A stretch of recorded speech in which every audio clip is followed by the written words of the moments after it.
Hey everyone, Doug Curtin here, Director of Content at Platform, the leader in physical education, curriculum, and technology.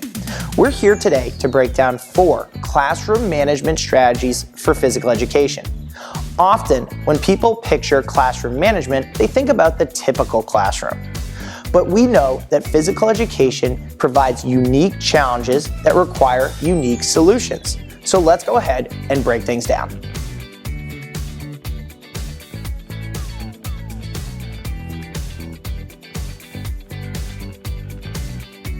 Now, before we go ahead and get started, we're proud to work and talk with PE teachers all across the country.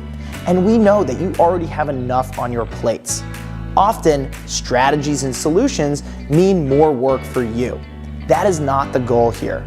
These simple, straightforward strategies are meant to create less stress for you as a PE teacher.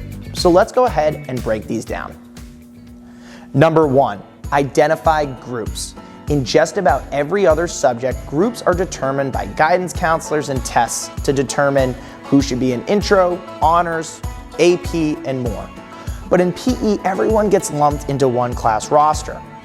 So it's on the PE teacher now to determine the different groups within their class.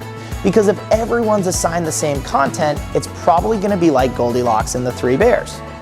Maybe the content's going to be too easy, maybe it's too hard, and you're going to lose people along the way. By differentiating your learning and identifying your groups, you're going to be able to meet every single group where they're at. Often, any topic you pick, whether it's fitness, yoga, dance, there are going to be 3 clear groups: a beginner group, an intermediate group, and an advanced group. Providing appropriate materials to each and every one of these groups can allow to control some of that chaos that can happen in the classroom. Number 2, identify time. There's only so much time in a given day or class, and often we try to cram a lot of material into one lesson. More importantly, class for physical education gets condensed down even more when you're asking students to change at the beginning and end of class. It's important for physical education and our teachers to be realistic with how much time they have within a class and what they can reasonably cover when it comes to materials.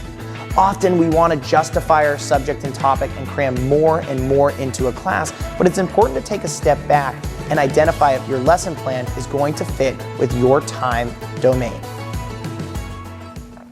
Number 3, develop routines. One of the best ways to maximize the limited time you have is by developing some clear and consistent routines.